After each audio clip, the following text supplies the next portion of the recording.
Alors, pour commencer, quelques informations vraiment très générales. Depuis combien de temps vous travaillez dans la grande distribution? Comment vous êtes arrivé là et pourquoi? D'accord. Donc alors, je suis arrivée dans la grande distribution, j'avais 20 ans. En fait, D'accord. j'étais en BTS Action commerciale et les anciens adhérents m'avaient pris l'été en tant que caissière, emploi saisonnier, tout ça. Et puis quand j'ai fait mes stages en BTS, ils étaient en agrandissement de magasin. Mhm. Donc je me suis intéressée au rayon textile, bien sûr. Donc ils m'ont donné le projet d'agrandissement au niveau de la lingerie, de savoir s'il fallait agrandir le rayon, les marques à agrandir, quels fournisseurs, enfin toute une étude de rayon pour savoir si c'était le textile qu'il fallait augmenter. Donc j'ai commencé là tous mes stages et après, donc quand j'ai eu mon BTS et qu'ils ont agrandi le magasin, ils m'ont proposé un poste dans le textile. D'accord. Donc au départ, je m'occupais du rayon chaussettes, sous-vêtements. Et puis après, j'ai pris la chaussure en plus. Et quand monsieur et madame Jadot sont arrivés en 96, eh bien, elle m'a proposé de prendre tout le rayon permanent, c'est-à-dire tout le linge de maison, Mhm. tous les sous-vêtements, les chaussettes, en plus des chaussures.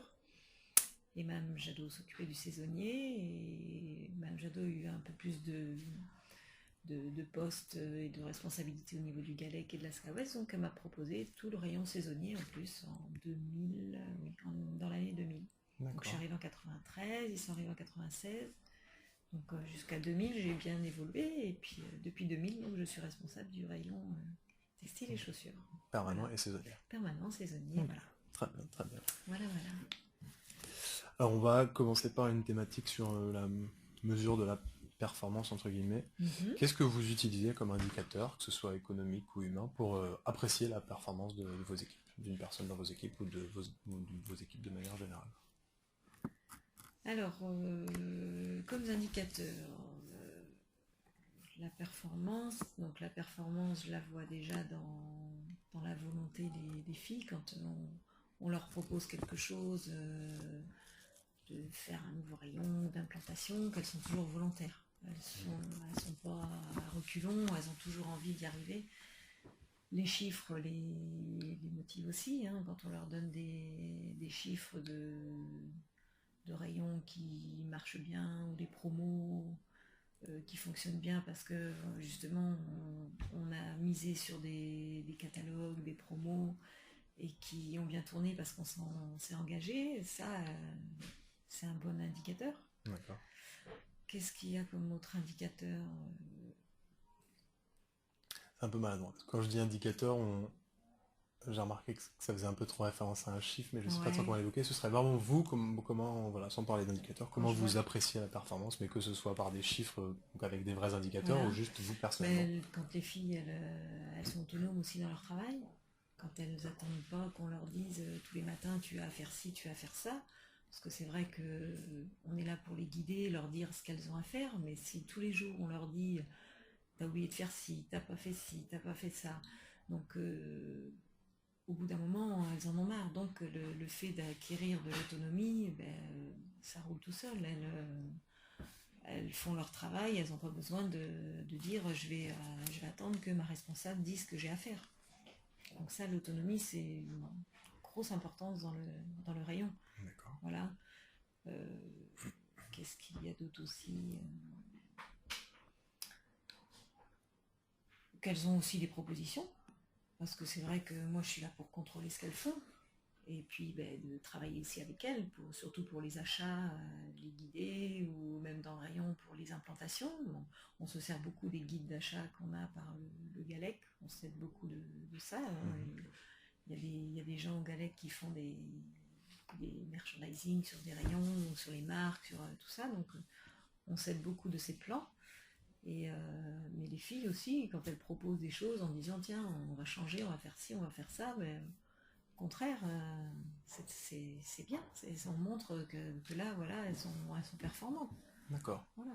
Vous- Même aussi entre elles, entre filles, il y en a une qui est absente, ben, sa collègue va lui dire ben, écoute, cette semaine-là, je te remplis ton rayon, qu'est-ce que je dois faire, qu'est-ce qui est mieux que je remplisse, est-ce que bon, même si tous les matins maintenant elles savent ce qu'elles ont à faire. J'ai la chance d'avoir une équipe qui a plus de 10 ans d'expérience. Toutes et tous. Ouais. D'accord. Ouais, C'est ouais. Et donc bon, c'est bien, il n'y a pas trop de turnover dans mon rayon. D'accord. Mais parce que c'est vrai que le rayon textile est un rayon intéressant où ça bouge toujours.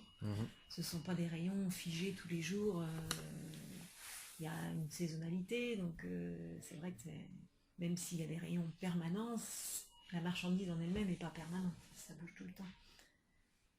D'accord. Donc voilà. Donc si je récapitule, voilà, c'est la force de proposition, l'autonomie et un peu la solidarité, ou du moins Voilà. la capacité à s'auto-organiser équipe, sans voilà. forcément se reposer sur le dirigeant. Voilà. D'accord.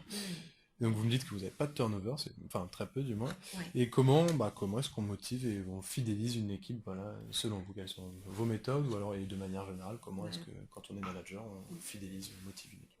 Alors, moi je trouve que c'est bien de leur donner une responsabilité, qu'elle n'est pas qu'à remplir le rayon. Pour elles, dans quel but il faut aller de A à Z, c'est-à-dire des achats jusqu'à la mise en rayon, jusqu'à la vente. Pour elles, c'est plus intéressant de venir savoir ce qu'elles achètent un an à l'avance. Donc ça, c'est bien, les achats. Donc ça leur permet d'avoir une responsabilité. Également, qu'est-ce qu'elles ont aussi dans les achats, tous les réassorts qu'elles font avec les fournisseurs. Toute la saison, au niveau du permanent, des sous-vêtements, des chaussettes, du blanc, même du textile saisonnier un peu moins.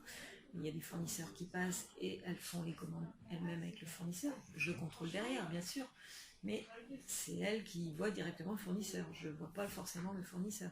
D'accord. Donc ça, c'est intéressant aussi pour elles. Voilà. Qu'est-ce qui leur permet de les intéresser le fait qu'elles fassent elles-mêmes leur rayon. Voilà. Que je ne sois pas à leur dire tu mets ça à tel endroit, ça va à tel endroit, ça va à tel endroit. C'est quand même... elles ont la responsabilité vraiment de la mise en place dans leur rayon. Voilà. Même si quand on achète, en fait, on fait des plans de magasins, on sait à quelle place on va mettre la marchandise, mais selon la météo, selon le calendrier, si c'est les vacances, pas les vacances, enfin voilà, donc elles savent quoi mettre, par exemple, avant les vacances, ou quand il y a la météo. Donc on fait les grandes lignes en entrée de saison, mais on vit quand même pas au jour le jour, mais à 15 jours près en fonction de la météo. Voilà. D'accord, c'est intéressant parce que du coup vous utilisez les critères que vous utilisez pour entre guillemets mesurer la performance, c'est aussi ceux qui vous servent à fidéliser, à motiver vos équipes. Voilà, donc l'autonomie vraiment c'est oui. responsabiliser pour vous, c'est une méthode. Ça, oui.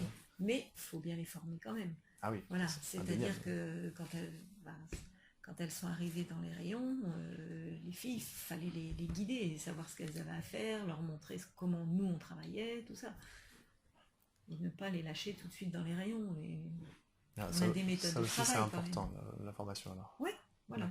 Pour moi, quand il y a quelqu'un qui arrive dans un magasin, il faut qu'il soit derrière avec vous et qu'il voit tout ce que vous faites et ne pas le laisser tout seul dans un rayon en disant tu vas remplir cette marchandise, tu vas faire les étiquettes, il ne comprend pas. Enfin, d'accord. Donc pour moi, il faut bien former la personne pour qu'elle soit après le plus autonome possible. Il faut lui montrer le travail de A à Z. Une broche, qu'est-ce qu'une broche? Il y a différents modèles, où est-ce qu'on range la marchandise, l'organisation dans les réserves pour une bonne organisation dans le rayon. La chose, tous les jours, je vais emmener mes cartons vides, je vais aux poubelles pour pas que ma collègue le lendemain, elle ait à faire la poubelle de celle de la collègue de la veille. Enfin voilà, c'est un savoir-vivre aussi dans l'équipe, pour tout le monde. C'est intéressant ce que vous dites. C'est une implication, mais oui, former. C'est pas chacun pour soi, on travaille en équipe, mais il faut que chacune soit bien formée pour connaître bien son travail. D'accord. C'est surtout, pour qu'elle soit autonome, il faut qu'elle ait une bonne formation. D'accord. Et si j'ai bien compris, pour vous, une bonne formation, ça passe par... on va pas apprendre à la personne à faire une tâche, mais on va lui expliquer le contexte dans lequel elle doit faire cette tâche pour qu'après elle soit elle-même capable de se dire si même remettre en question la tâche si elle n'est Voilà, pas pertinente voilà, pour leur voilà. de... C'est très intéressant. Ouais, ouais. D'accord. Parce que quelquefois je peux avoir une idée, puis les filles me disent oh, ben non, ça serait mieux comme ça, peut-être que tu. Enfin voilà, on est ensemble et on parle de ce que l'on doit faire. Par exemple, on a une implantation dans une allée centrale. Je leur propose un plan et puis on s'aperçoit qu'entre le papier et puis la réalité, oh ben non, ce serait peut-être un peu mieux comme ça, une gondole plus dans ce sens-là, ou des podiums ici. Enfin, donc il y a une certaine bonne entente dans l'équipe, une bonne relation en fait. D'accord. Voilà. Ah donc le relationnel aussi Le relationnel est important, voilà. Comment Oui, est-ce qu'on gère le relationnel il faut savoir avoir ses distances quand même. Bon, c'est vrai que je suis arrivée, il y avait déjà deux filles de l'équipe qui étaient là, donc il a fallu que je passe au-dessus d'elles, mais ça s'est bien passé. Il suffit d'avoir une bonne communication, ne pas leur imposer non plus en disant hier c'était comme ça, aujourd'hui c'est comme ça, mais au fur et à mesure du temps. Donc ça, c'est ça. C'est Une balance entre la fermeté et la flexibilité. Oui, voilà. De montrer que il y a des règles quand même, qu'il faut les respecter, mais que bon, c'est donnant-donnant. C'est aussi, bon tiens, là, je te demande de rester un quart d'heure de plus parce qu'il y a quelque chose qui est un imprévu, eh bien, demain tu partiras un quart d'heure plus tôt. Enfin, c'est au niveau des horaires, au niveau de l'arrangement. Bon, il y a un week-end, je les mets à travailler tout à la fermeture, mais si je m'aperçois qu'il n'y a personne dans le magasin, eh bien, je me dis, bon, allez, il y en a une qui part plus tôt. Enfin, on essaie de... D'accord. Une gestion très flexible. Ouais, voilà, et puis un respect de l'une et de l'autre. Voilà, elles savent que quand je veux quelque chose, il faut essayer de l'obtenir. Donc, non, pour ça, il y a du. Quelquefois, ça accroche entre l'équipe et moi, c'est normal, on n'est pas toujours d'accord. Et puis, il faut laisser aussi sa vie privée d'un côté et puis sa vie professionnelle ne pas la mélanger. Donc c'est vrai que le textile c'est un monde de filles, donc ça parle beaucoup. Voilà, donc ça arrivait quelquefois que j'aurais dit bon les filles, allez, ça va, vous parlez un petit peu, mais à un moment donné, il faut travailler, voilà, on est là pour travailler, on n'est pas là pour parler de sa vie. Ou alors vous avez la salle de pause quand vous voulez parler, mais donc c'est. D'accord. C'est très réglementaire, mais c'est très jovial aussi. Enfin, c'est. D'accord, c'est intéressant comme. Oui, je pense qu'il y a un respect entre toutes les filles et puis envers moi et envers elles, même si je tutoie mon équipe, on se connaît, voilà. C'est pas parce que je les vous voirai ou elles me vous voiront que le travail se fera mieux. Il y a ça aussi. Très bien, très bien. Ok, on va passer à une autre thématique, c'est plus sur votre perception du métier en tant que responsable de rayon. Qu'est-ce que, donc depuis le temps que vous êtes responsable, quel changement vous avez pu opérer, vous avez pu observer dans le métier, et comment est-ce que vous les décririez? Qu'est-ce qui a changé entre le moment où vous avez été responsable et aujourd'hui, la manière d'être responsable? Qu'est-ce qui a changé? Est-ce qu'il y a des choses qui ont changé déjà bien, mais qu'est-ce qui a changé? Changer, j'ai eu de plus en plus de responsabilités, donc après il faut s'adapter à chaque rayon. Maintenant, que ce soit le rayon chaussures, ou le rayon blanc, ou le rayon sous-vêtements, par exemple, pour moi, il se gère de la même façon. On fait des commandes, mais il faut faire attention. Il y a le stock qui est là. Il faut prévoir pour les promos, pour le rayon, mais il faut qu'à la fin, on arrive à écouler toute la saison dans un rayon. Donc, tous les rayons se gèrent de la même façon pour moi. D'accord. Et dans le métier... Ce qui est le plus dur, c'est d'acheter, oui, un an à l'avance. Voilà. C'est surtout, oui, le saisonnier ou même la chaussure qui est très dur. C'est dire, tiens, aujourd'hui j'achète, c'est vrai que j'ai vendu, mais je n'ai pas tout vendu. Mais il faut que je m'engage pour les promos, pour le rayon, et c'est là que c'est difficile. Et est-ce que vraiment dans les fondements du métier, par exemple l'achat, etc., est-ce qu'il y a des choses qui ont changé dans la manière de... Est-ce que, par exemple, bon, on va directement... Est-ce que... Comment est-ce que vous percevez votre degré d'autonomie en tant que responsable, et comment est-ce que vous avez l'impression qu'il évolue? Est-ce que vous avez l'impression qu'il évolue plutôt dans le mauvais sens ou plutôt dans le bon sens? C'est-à-dire, vous avez tendance à être Non. plus autonome pour un même rayon ou moins autonome? Ouais, ce qui est bien, c'est que j'ai eu de l'autonomie tout de suite. On m'a fait confiance, la direction m'a fait confiance, et ça s'est bien passé. C'est vrai que là, c'est de plus en plus dur, la conjoncture, on a aussi de plus en plus de concurrence.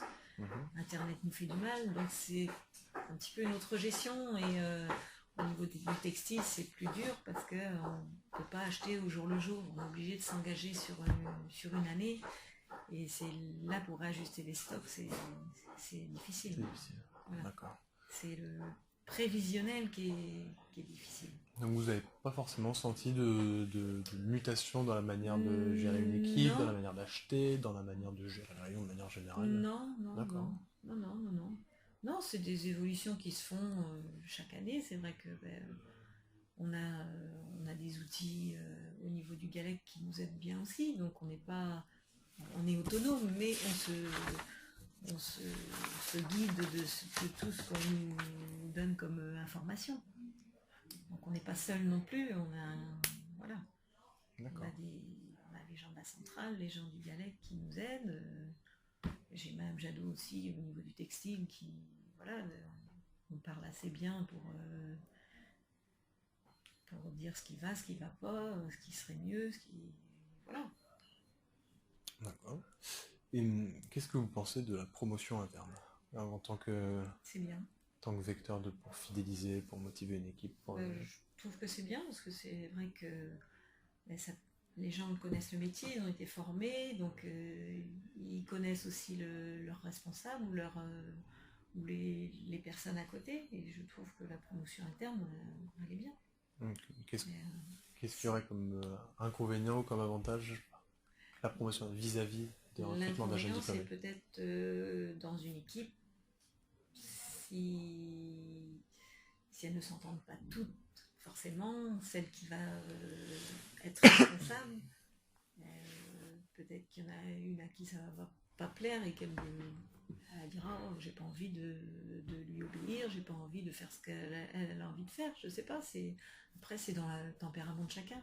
D'accord. Voilà, je pense qu'il y a peut-être une jalousie entre des personnes qui voudraient monter aussi, mais après si ça se passe doucement et que les filles n'imposent pas tout de suite leurs règles, et puis même ne pas travailler tout seul, mais travailler avec les collègues et en disant tiens, si je faisais ci de nouveau, ça comme autre chose par rapport à d'habitude, qu'est-ce que vous en pensez?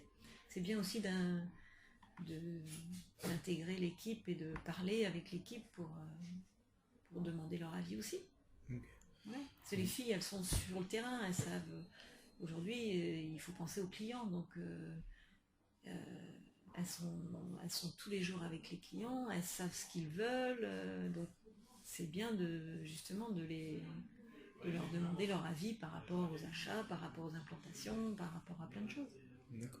Et quelle est la part la part ou la contribution de l'humain dans votre travail général et dans l'efficacité aussi du travail, des objectifs que vous avez à l'humain, il est important.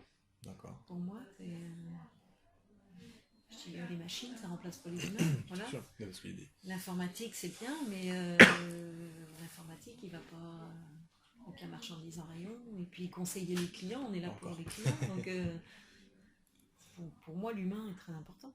D'accord. Et s'il y a un bon relationnel au niveau du magasin ou de l'équipe, c'est quand même important. Que si c'est chacun dans son coin.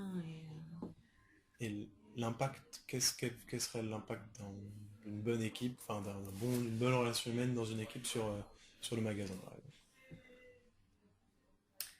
Est-ce que vous pensez que si on a une bonne relation avec son équipe, on aura un rayon plus propre et on fera plus de chiffres, par exemple. Est-ce qu'il y a une corrélation, selon vous, entre un objectif économique et le fait de bien tenir son équipe et de ne pas être uniquement dans la directive?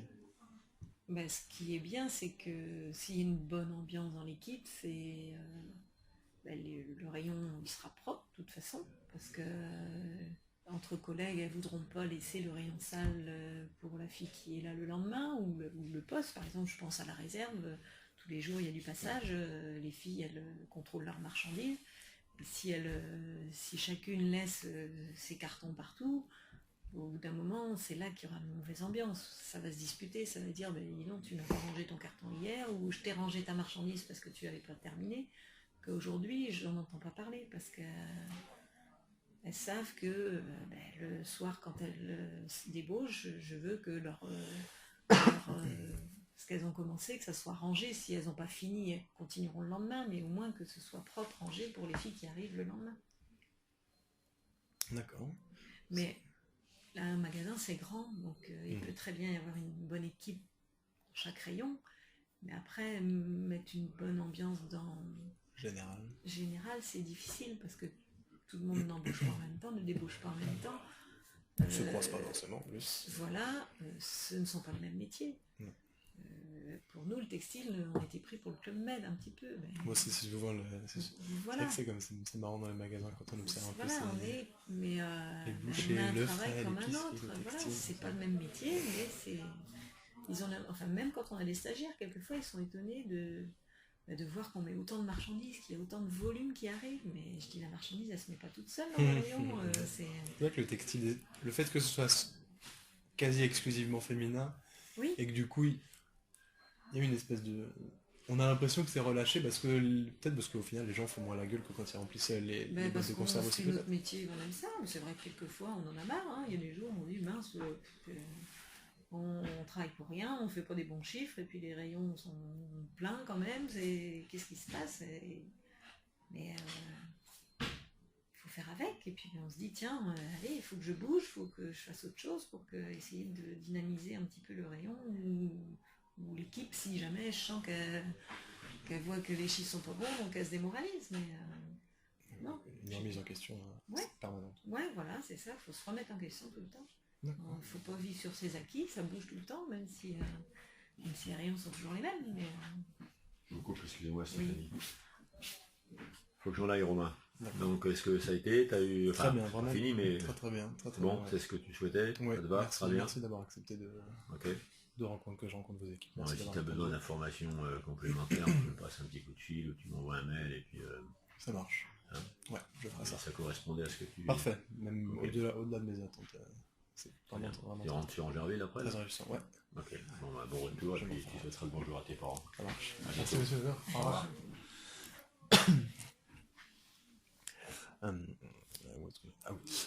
Je voulais vous poser 2 questions un peu pour finir très larges sur vraiment ce que vous pensez. Quelles sont d'après vous les causes des problèmes de recrutement et de fidélisation dans la grande distribution? À quoi c'est dû? Très généralement. Je pense qu'on a la grande distribution a une mauvaise image. Voilà, par rapport à un petit commerce, je pense. Les gens ont l'impression qu'ils embauchent le lundi puis qu'ils terminent le samedi soir. Ils ont pas Sauf que les gens travaillent 35 heures aujourd'hui. Donc l'inconvénient, c'est qu'il y a beaucoup de gens qui veulent pas travailler le samedi ou qui veulent avoir des horaires un petit peu libres. Enfin, voilà, ne pas avoir de contraintes d'heures. Et c'est ça qui est difficile. Après, au niveau des écoles, il y a certains métiers comme la poissonnerie, la boucherie, tout ça, ça se perd aussi un petit peu. Donc, quelquefois, c'est au niveau des écoles qu'il faudrait faire un petit peu plus pas de la publicité, mais de la formation, de l'information aussi. Pardon. Oui, Stéphanie? Oui. Allô? Allô? Je te rappelle, je suis en rendez-vous. Ouais, ça va. À tout à l'heure. Donc oui, avoir une formation au niveau des écoles, je trouve que... Et puis même au niveau, je sais pas, d'avoir des forums, même dans les salons pour les étudiants, qu'il y ait plus de gens de la grande distribution qui aillent un petit peu parler de la grande distribution. D'accord. Aux étudiants. Ou... Après, je pense, oui, le fait d'avoir un commerce, de travailler du lundi au samedi, je pense que c'est ça qui ne plaît pas aujourd'hui aux gens. D'accord. Donc ces problèmes, ils seraient liés, bon, si on globalise hein, vraiment, ils seraient liés à des changements un peu de société, Oui, de voilà, mentalité, et à aujourd'hui, un les gens... déficit d'image. Ouais. Ouais. Les gens veulent aujourd'hui profiter du week-end, de ne pas avoir de contraintes d'heures. Je pense que c'est ça. Parce que le métier en lui-même, si on est bien formé, quand on a quelqu'un qui vous forme bien dans un rayon, c'est super intéressant. Mhm. Il y a plein de choses, c'est pas figé, ça bouge tout le temps. Et toutes ces petites mutations sociales dont on a parlé, qu'est-ce que vous en pensez vous Comment vous le considérez Comment vous considérez C'est une question qu'il va falloir que je fasse. Comment vous considérez la volonté vraiment croissante de la part des gens de séparer vie personnelle et vie professionnelle et vraiment séparer et en plus essayer de tendre à réduire au maximum le temps de travail. Qu'est-ce que vous pensez de cette mutation sociale-là quel effet ça vous fait? Quel impact ça a sur votre activité quotidienne si ça en a voilà. Qu'est-ce que vous en pensez Je trouve que les mentalités sont plus du tout les mêmes qu'il y a 20 ans. C'est ça. Alors c'est soit nous, on est complètement dépassés, mais on a notre conscience professionnelle, alors qu'aujourd'hui, je trouve que les gens viennent au travail, mais est-ce que le métier leur plaise? Pas forcément. Ils viennent parce qu'ils ont besoin de travailler, mais pas forcément parce qu'ils ont appris un métier. Parce que tout le monde ne va pas dans la grande distribution parce qu'ils ont appris à travailler dans la grande distribution. Les écoles ne forment pas pour la grande distribution. Non, bah d'ailleurs, moi, je voulais être à Paris parce que bon, et je voulais faire une école de grande distribution, mais la seule qu'il y a, c'est l'école à Rouen. Donc c'est la seule. Voilà, la seule qu'il y a pour la grande distribution, ou alors c'est pas un cursus école de commerce, ce sera comme vous avez par exemple ce que vous avez pu faire, où il y a des licences, des DUT, management d'unité commerciale, mais c'est vrai qu'il y a. Ça c'est un truc que j'ai pas de formation. Ouais, il n'y a pas de formation. Quand on y pense, c'est vrai qu'il n'y a pas de cursus grande distribution. Ouais, voilà. On en a pour tout, mais pas pour la grande distribution. Bon, après, tout le monde ne fait pas des études non plus. Hein. Non, mais je veux dire pour ceux qui en font, ou même modérément sans aller jusqu'à un doctorat ou un master, ne serait-ce qu'à un bac plus 2 ou un bac plus 3. Parce que quelqu'un qui est bien formé dans chaque métier, que ce soit dans la distribution ou dans une autre entreprise, quelqu'un qui est bien formé dans l'entreprise, ben après il arrive au travail, il a envie, il voit qu'il fait quelque chose d'important ou d'intéressant, et que c'est intéressant pour lui aussi, ou valorisant pour lui. Que si on lui dit, bon bah aujourd'hui tu remplis ça, voilà, ne pas donner d'intérêt à ce qu'on fait, je trouve c'est idiot. D'accord, bah, du coup ça répond, ça commence un peu à répondre à la deuxième idée. Bah, qu'est-ce que vous préconiseriez vous pour remédier un peu à ce problème? Une des pistes, ce serait de responsabiliser, d'intéresser les personnes à leur travail pour que même si en soi on fait que remplir un rayon, montrer que ça a un intérêt, que ça peut être prenant, ça peut être... Parce que c'est bien de motiver les gens en fait, de les intéresser, et puis après c'est comme ça aussi qu'eux s'intègrent plus dans le travail, et qu'ils donnent des propositions aussi. Parce que si on leur impose toujours quelque chose, ils vont faire, mais... Ils vont être remplir pendant 30 ans un rayon de la même façon, au bout d'un moment on en a marre. Et puis on a l'impression de ne pas être responsabilisé, donc du coup on est plus tenté d'être absent, de l'arrêt maladie abusif, etc. Voilà, ouais. D'accord. Ok, bah écoutez, je crois que j'en ai fini avec mes questions. Oui. Bah, merci beaucoup en tout cas. Vraiment, c'était très intéressant. Très intéressant. Je m'attendais à... Non, vraiment très intéressant. Ouais, j'en ai fini.